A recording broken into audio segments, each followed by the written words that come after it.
was born in Baton Rouge, Louisiana. A rock and roll teen idol who played local bands and was discovered by Ace Records while making a demo record at Cosmo Motas's studio in New Orleans in 1958. Jimmy Clanton would record his debut single that year, Just a Dream, working with famous New Orleans studio musicians including Huey Piano Smith, Earl King on guitar, Lee Allen on tenor sax, and Hall of Famer drummer Earl Palmer. Jimmy would have other hits like Go Johnny Go, or Go Jimmy Go, Another Sleepless Nights, and Venus and Blue Jeans, to name a few. But his biggest break came in 1958 when he starred in the Alan Freed movie Go Johnny Go, playing the part of Johnny Melody. In that movie, he would turn out to be with a lot of Hall of Famers, future Hall of Famers. In that movie, you had Chuck Berry, Jackie Wilson, Richie Valens, Eddie Cochran, the Flamingos, and Harvey Fuqua of the Moonglows. Also in the movie were the Cadillacs, Joanne Campbell, and Sandy Stewart. Jimmy continues to perform today, has some special remembrances about his friend Alan Freed. Ladies and gentlemen, I give you Jimmy Clanton.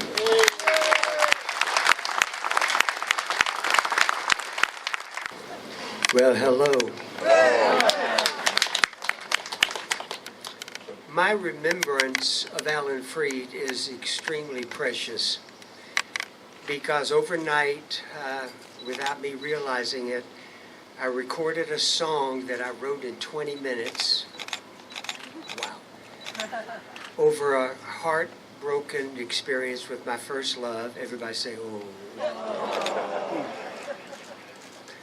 And unbeknownst to me, the record overnight after appearances became a huge hit, and the agency that represented me called me and said, there's a fella that does a lot of big shows in New York and he wants you on there.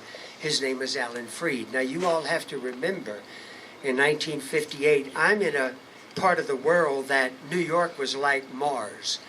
I mean, there was no internet, there was no CNN, so I didn't know a lot about what was going on. But for whatever reason, with my corn-pone Louisiana accent, my little rainfall hairdo, my twang, and Alan and I fell in love with each other. We became very personal friends. I was on all his shows. He would have me come in days before a big show just to hang out with him.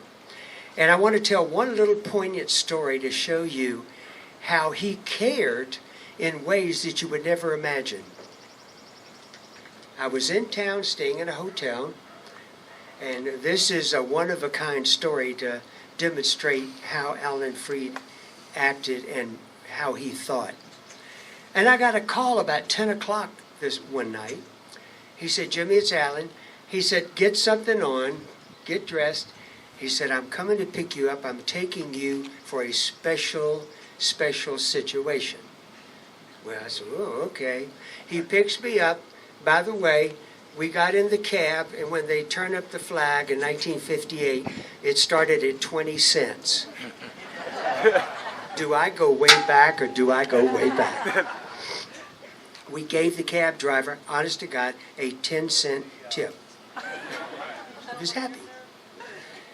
Alan, so he picks me up and we go around to this area of town and we get out and we start walking up these steps, beautiful outside building. Now remember, I'm from Louisiana. I'm from the Bayou country. I'd never been in an airplane before this. I'd never known anything about the outside world except New Orleans and Baton Rouge and everything. So we walk up these steps and I say, Alan, where in the world are we? He said, Jimmy, he said, this is a club. It's very well known. It's called the Copacabana. Well, oh, okay. So we go up and it's closed, but not quite closed. And we're standing at the bar. It was empty by now. And Alan was standing over here, and I was looking at him. And Alan looked at me, and he said, I'll never forget this. He said, Jimmy, there is a person that you named that you said you would have loved to have met him. Now, I had been with Alan so many times now over the year and the 2 years that, how would he remember anything like that? So he said, and Jimmy, I found out not only was he in town, he's a personal friend of mine. and I would like for you to turn around and meet the man that you wanted to meet. And when I turned around, now I'm 5'11", and I turned around, and with this great big smile, looking down at me was Nat King Cole.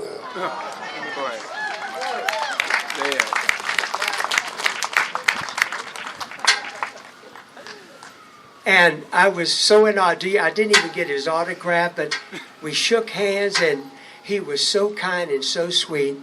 But Alan was that kind of guy. He did little things. He was conscientious of where I had come from and how I didn't know my way around the big city. And so those are my thoughts. And I'll admit, after, unbeknownst to me, when Just a Dream had become a big hit, he called the agency and said, I want this guy. And I think it was him that gave me that teen idol tag. I'm not sure.